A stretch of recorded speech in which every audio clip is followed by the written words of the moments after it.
Good morning, everybody. Today I'm going to show you how you can make the lime picture using complementary colors. So the first step is to gather your supplies. So you will need a oil pastel. You can pick any color. You will need watercolor paints. You will need a water cup. I'm using my water bottle today. And you will need a paintbrush. One paintbrush, and a ruler, and a pencil. So what I'm going to do first is I'm going to set up a circle on my paper because a lime is in the shape of a circle. So I'm going to draw a nice big circle in the middle of my page. And then I'm going to put a little circle inside that circle, like that. And coming out from the little circle in the middle are like spokes, like this. This is the sections of the lime. So I'm doing this. There we go. Okay, so this is my lime.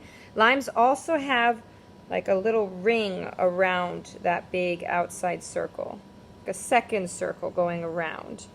This is where there will be a slightly darker color, like the rind of the lime. You can see me going around like that. Okay, now I'm going to put a grid of squares behind the lime. So I'm going to use a ruler for this. And what I'm going to do is I'm just going to put in straight vertical lines in the background behind my lime. And notice how when I get to the lime, I do not draw my lines over top of the lime. And that's because the lime is in front. Okay, the background is behind the lime. So the lines need to stop when they hit your fruit. So here I go. I'm going to keep going. And notice how I'm stopping when I get to the fruit shape. And I'm just going to keep going right along my paper, making my vertical lines like that. And then I'm going to put in some horizontal ones as well so that it creates a grid. So I have my vertical ones in.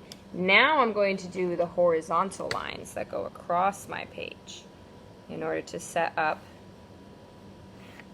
a nice checkerboard of sorts. And you see how I stopped with my pencil when I got to the fruit. And what I've been doing to keep my sections nice and even is I've just been laying the ruler down and allowing the ruler to serve as my source of measurement. So I'm going to keep going and putting on my horizontal lines so that I can create this checkerboard like that. Okay.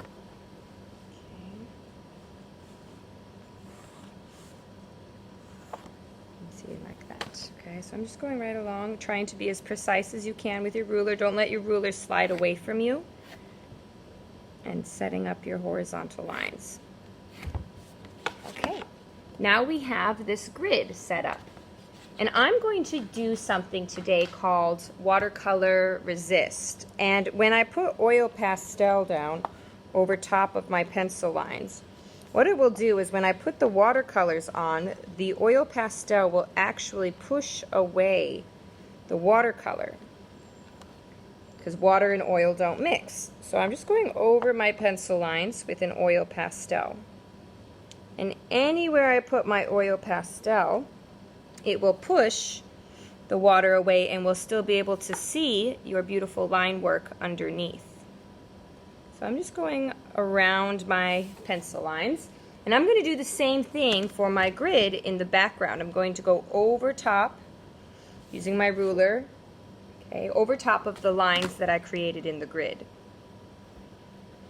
So I'm doing that now with my oil pastel, and I'm still using my ruler when I do this because it just helps me to keep my lines nice and straight. So you can see I'm going along and I'm redoing my vertical lines.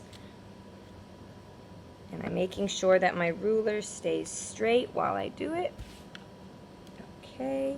Now I've done all my vertical lines, and now it's time to do the horizontal ones. So I'm going to put my ruler horizontal, and I'm going to go over top of my pencil lines that I had made. And now as you're doing this, you can start to think about what complementary colors do I want to use. So I could do green and red if I want. That might be nice because limes are actually green. I could do green for the lime and then red in the background. Or I could do yellow and purple. I could make this yellow and then do the background purple. Or I could do orange and blue. It's up to you. So now it's time to start painting. So I'm opening up my watercolor paints, and I'm going to choose to do green and red. So I'm going to wake up my green watercolor, and I'm going to start painting the lime. Oh, my paintbrush broke. So you will notice as you start painting that anywhere you put the oil pastel, it stays and it pushes the water away. So I'm painting my lime very nicely with green, and you can even mix some white in with your green to make a nice lighter green. Going around the lime, and you can see that the blue of the oil pastel still shows through.